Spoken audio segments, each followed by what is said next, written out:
পাল্টাপাল্টি হামলা, হুমকি এবং কৌশলগত স্থাপনাগুলোকে লক্ষ্য করে সামরিক পদক্ষেপ নেওয়ায় মধ্যপ্রাচ্যের অঞ্চল জুড়ে উদ্বেগ বাড়ছে।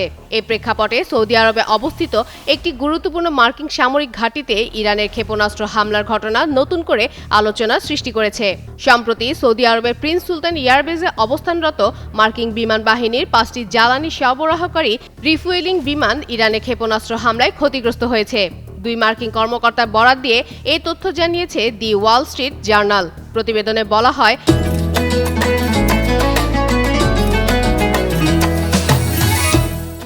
হামলায় বিমানগুলো আংশিক ক্ষতিগ্রস্ত হলেও সম্পূর্ণ ধ্বংস হয়নি এবং বর্তমানে সেগুলোর মেরামত কাজ চলছে।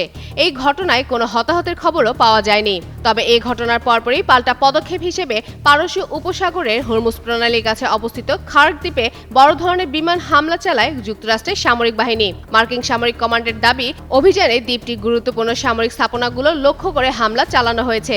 এদিকে এক বিবৃতিতে মার্কিন প্রেসিডেন্ট ডোনাল্ড ট্রাম্প জানান, এখনও দ্বীপটির তেল অবকাঠামো ধ্বংসের সিদ্ধান্ত নেওয়া হয়নি। তবে হরমুজ প্রণালীতে আন্তর্জাতিক নৌ চলাচল ব্যাহত হলে কঠোর পদক্ষেপ নেওয়া হবে বলেও সতর্ক করেন তিনি। সাম্প্রতিক এই সংঘাতের ফলে মধ্যপ্রাচ্যের নিরাপত্তা ও আন্তর্জাতিক তেল বাজার নিয়ে নতুন করে উদ্বেগ তৈরি হয়েছে।